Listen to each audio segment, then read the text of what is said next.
नवरात्रात अष्टमी किंवा नवमीला 3 कडधान्यांचा हा उपाय लक्ष्मीला कायमचं घरात रोखून ठेवेल. श्री स्वामी समर्थ मित्रांनो, हा छोटासा पण खूप प्रभावी उपाय लक्ष्मीला घरात कायमचे स्थिर करतो. वर्षातून एकदाच करता येणारा उपाय 9 शक्तींचा आशीर्वाद मिळेल. जो महाअष्टमीच्या दिवशी हे केल्यावर तुमचं घर कायमचं पैशाने, धान्याने आणि सुखसमृद्धीने भरून जाईल.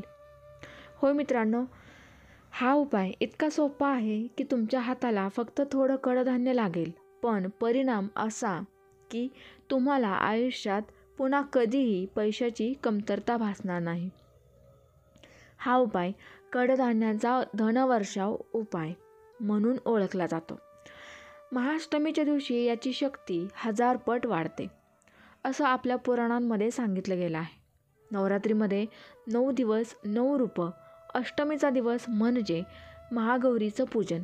महागौरी ही समृद्धी, सुख, सौभाग्य, संपत्ती यांची अधिष्ठात्री मानली जाते. शास्त्रात म्हटलं आहे, अष्टमी व्रतेन धनसंपदा भवेत.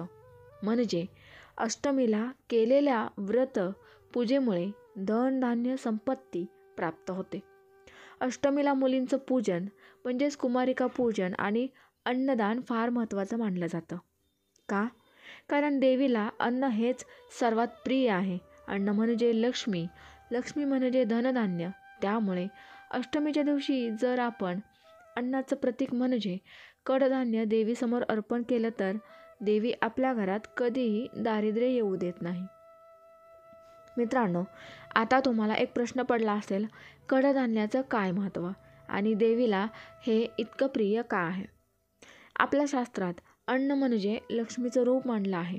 तांदूळ, गहू, ज्वारी, बाजरी, हरभरा, मूग, मसूर, उडीद हे सगळं कडधान्य आणि धान्य ही लक्ष्मीची प्रतीक आहेत. जे घर अन्नाने भरलेलं आहे ते घर समृद्ध आहे, सुखी आहे, श्रीमंत आहे. देवीला खरी गोष्ट प्रिय आहे ती म्हणजे श्रद्धा आणि अन्नाचं दान. म्हणून अष्टमीच्या दिवशी मुठभर कडधान्य अर्पण करणं म्हणजे देवीला स्वतः लक्ष्मी अर्पण करणं आहे. आता या उपायासाठी काय तयारी करायची? फार अवघड काही नाही, फक्त श्रद्धा हवी. महाअष्टमीच्या दिवशी सकाळी लवकर स्नान करून स्वच्छ कपडे घाला. शक्यतो पांढरे किंवा लाल कपडे वापरा. घरातल्या देवीसमोर एक थाळी ठेवा. त्या थाळीत मुठभर हरभरा, मूग, मसूर आणि उडीद ठेवा. जास्त नको, मुठभर पुरेसा आहे. देवीसमोर दिवा, अगरबत्ती, फुले वाहा. आता हे कडधान्य हातात घ्या आणि डोळे मिटून मनोमन प्रार्थना करा. हे अन्नरूपा माता, माझ्या घरात सदैव लक्ष्मीचा वास हो. माझ्या कुटुंबात पैशाची आणि धान्याची कधीच कमी पडू नये. पूजा संपल्यावर हे कडधान्य तुम्ही काय करायचं? हाच उपायाचा गाभा आहे. हे धान्य स्वतः खायचं नाही. हे धान्य गाईला, पक्ष्यांना किंवा गरिबांना दान द्यायचं. कारण दान हे आहे, शास्त्रात म्हटलं आहे, यतद् दत्त तदनंत भवन्ति. म्हणजे जे काही आपण दान करतो ते अनंत पटीने परत आपल्या घरी येतं. महाभारतातील द्रौपदीची कथा. महाभारतात एक प्रसंग आहे. जेव्हा पांडव वनवासात होते तेव्हा त्यांच्या घरी काहीही नव्हतं.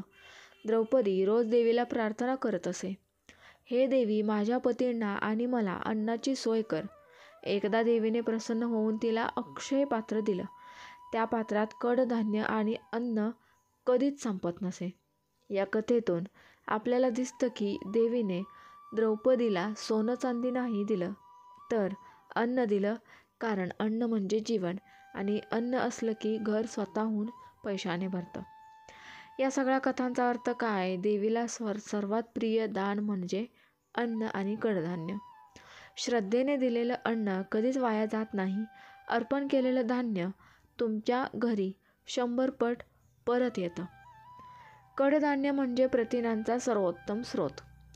मूग, मसूर, हरभरा हे सर्व कडधान्य शरीराला आवश्यक पोषण देतात. भारतात कडधान्य दान करणं म्हणजे फक्त धार्मिक कार्य नाही, तर गरजू लोकांना पौष्टिक अन्न मिळावं यामागची विज्ञानशुद्ध कल्पनासुद्धा आहे. पक्ष्यांना हे धान्य दान का करावं? दान करणं का महत्त्वाचं? जेव्हा आपण पक्ष्यांना कडधान्य खायला घालतो तेव्हा पर्यावरणाचं संतुलन राखलं जातं. पक्ष्यांमुळे निसर्गात समतोल राहतो. ते बीज पसरवतात ज्यामुळे नवं पीक उगवतं. म्हणून कडधान्य दान केल्याने फक्त धार्मिक पुण्य मिळत नाही तर पर्यावरणालाही मदत होते. गाईला कडधान्य खाऊ घालणं का महत्त्वाचं? गाईचं दूध संपूर्ण पोषण देणारं असतं. गाईला मूग हरभरा दिल्याने तिचं आरोग्य सुधारतं. गाई निरोगी राहिली की तिचं दूधही निरोगी राहतं. म्हणून आपल्या पूर्वजांनी गाईला कडधान्य खाऊ घालण्याची परंपरा ठेवली. गरिबांना दान करणं का महत्त्वाचं? जेव्हा आपण गरिबांना धान्य देतो तेव्हा समाजातील विषमता कमी होते. तुमचं दान त्याचं अन्न बनतं. त्यांची प्रार्थना तुम्हाला सकारात्मक ऊर्जा देते. मित्रांनो, कोणताही उपाय करताना काही खबरदारी घ्यावी लागते. हा उपाय करताना तुम्ही या गोष्टी लक्षात ठेवा. एक म्हणजे कडधान्य नेहमी ताजं असावं. जुनं किंवा खराब झालेलं मूग, मसूर देवीला अर्पण करू नका. 2. अर्पण केलेलं कडधान्य वाया जाऊ देऊ नका. ते पक्ष्यांना, गाईला किंवा गरिबांना जरूर द्या. 3. मन स्वच्छ ठेवा. जर तुम्ही रागाने, द्वेषाने पूजा केली तर त्याचा काहीही परिणाम होत नाही. श्रद्धा शुद्ध असली पाहिजे. 4. अष्टमीला सकाळीच हा उपाय करावा कारण सकाळी सूर्याची ऊर्जा सर्वात शुद्ध असते. 5. उपवास करत असाल तर थोडं कडधान्य स्वतःही खा. देवीला अर्पण केलं ते तुमच्या शरीरातही गेलं पाहिजे, म्हणजे देवीचा प्रसाद मिळाला असं मानलं जातं. एवढं केलं तरी तुमचं घर देवीच्या कृपेने भरभराटीचं होईल. तुमच्या जीवनातील संकट दूर होतील आणि सर्वात महत्त्वाचं, तुमचं मन शांत होईल. सोनं चांदी नको, महाग वस्तू नको. देवीला हवं आहे फक्त मुठभर कडधान्य आणि तुमचं शुद्ध मन. म्हणून या महाअष्टमीला हा उपाय नक्की करा. तुमचं घर लक्ष्मीच्या कृपेने सदैव भरलेलं राहील. श्री स्वामी समर्थ. जय जय स्वामी समर्थ. व्हिडिओ आवडल्यास व्हिडिओला लाईक आणि शेअर करायला विसरू नका. तसेच चॅनलवर जर का नवीन असाल तर चॅनलला सबस्क्राईब नक्की करा. धन्यवाद.